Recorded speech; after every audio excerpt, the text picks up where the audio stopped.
जय श्री राम।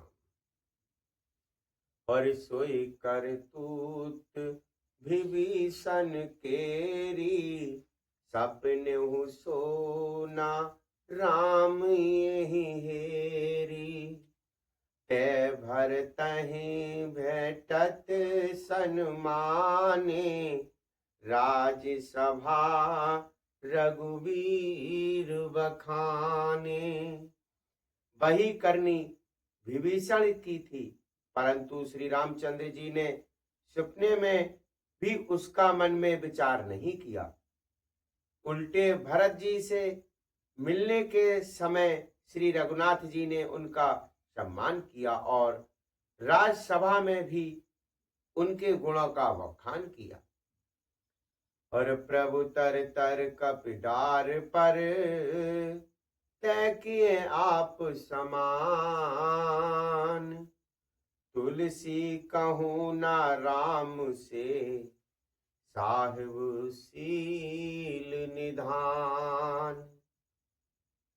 प्रभु श्री रामचंद्र जी तो वृक्ष के नीचे और बंदर डाली पर, अर्थात कहाँ मर्यादा पुरुषोत्तम सच्चिदानंद घन परमात्मा श्री राम जी, और कहाँ पेड़ों की शाखाओं पर कूदने वाले बंदर, परंतु ऐसे शील निधान स्वामी कहीं भी नहीं है।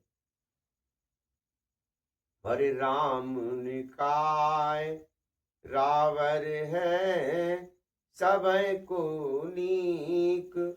जो ये साच है सदा तो, नीको तुलसी को।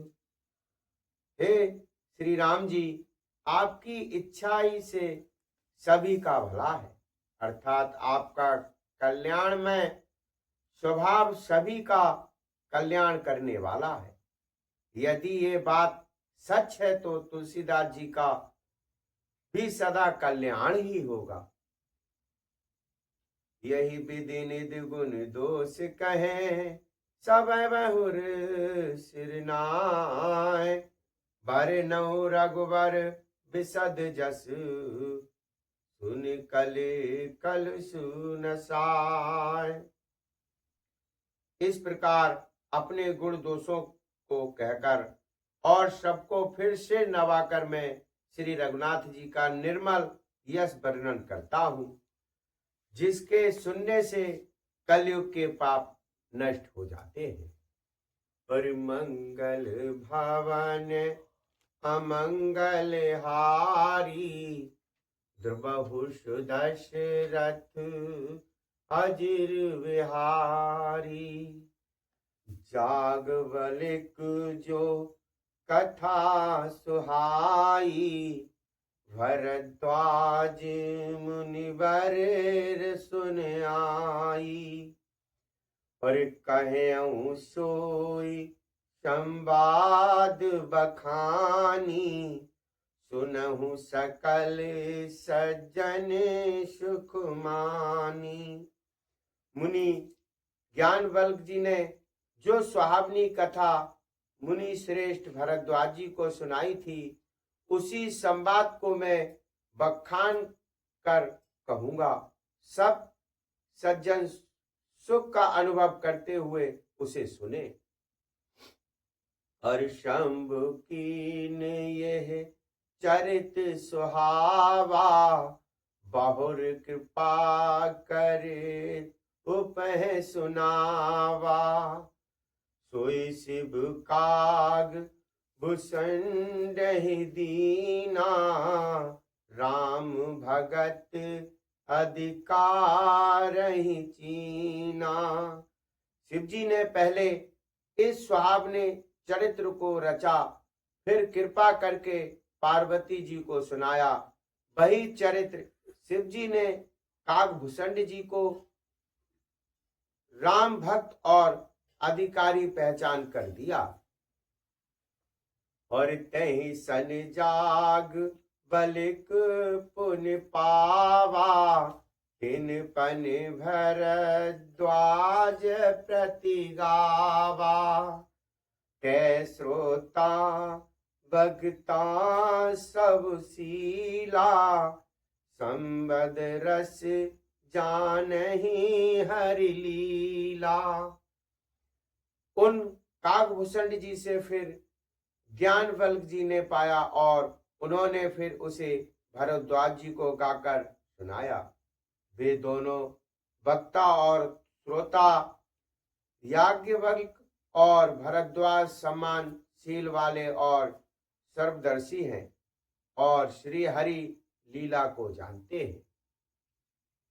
और जानहि तेन काल निज ज्ञाना, करतल गत आमलक समाना।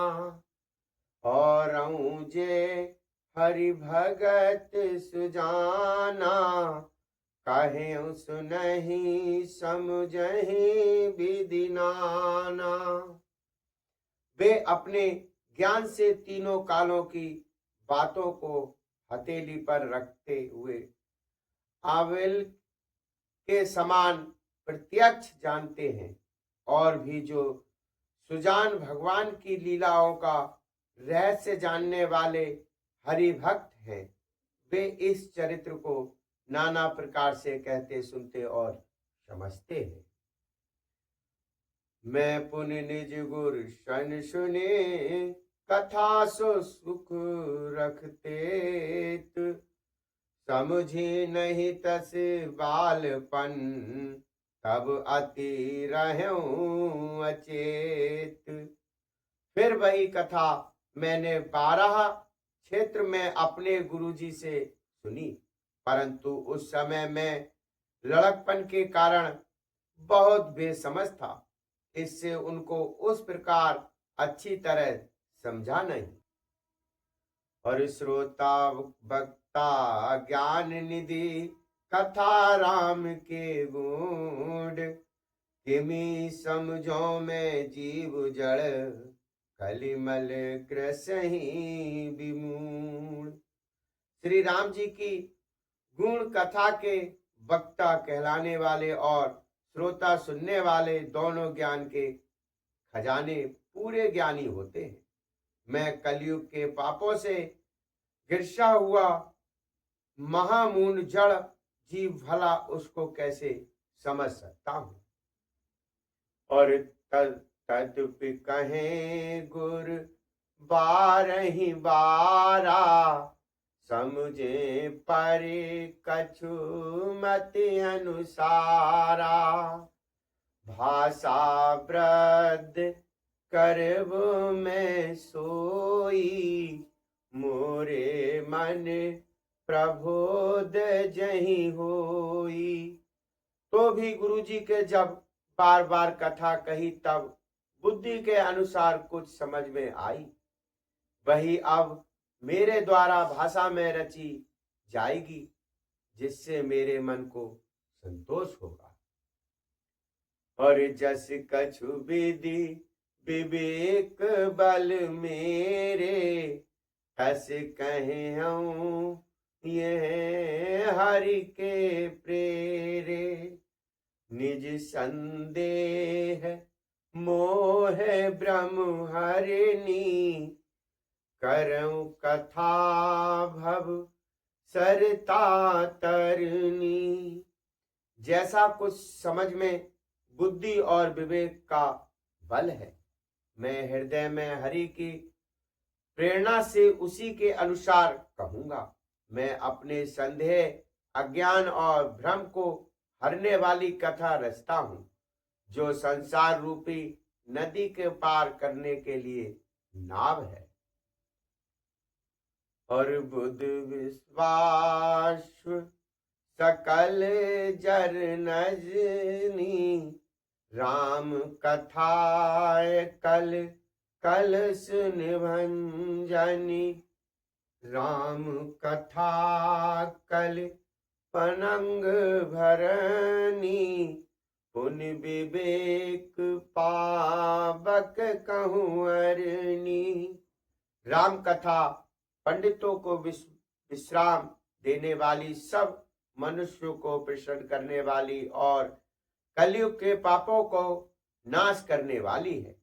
राम कथा कलयुग रूपी सांप के लिए मोरनी है और विवेक रूपी अग्नि के प्रकट करने के लिए अरणि मंथन की जाने वाली लकड़ी है। अर्थात इस कथा से ज्ञान की प्राप्ति होती है। जय श्री राम।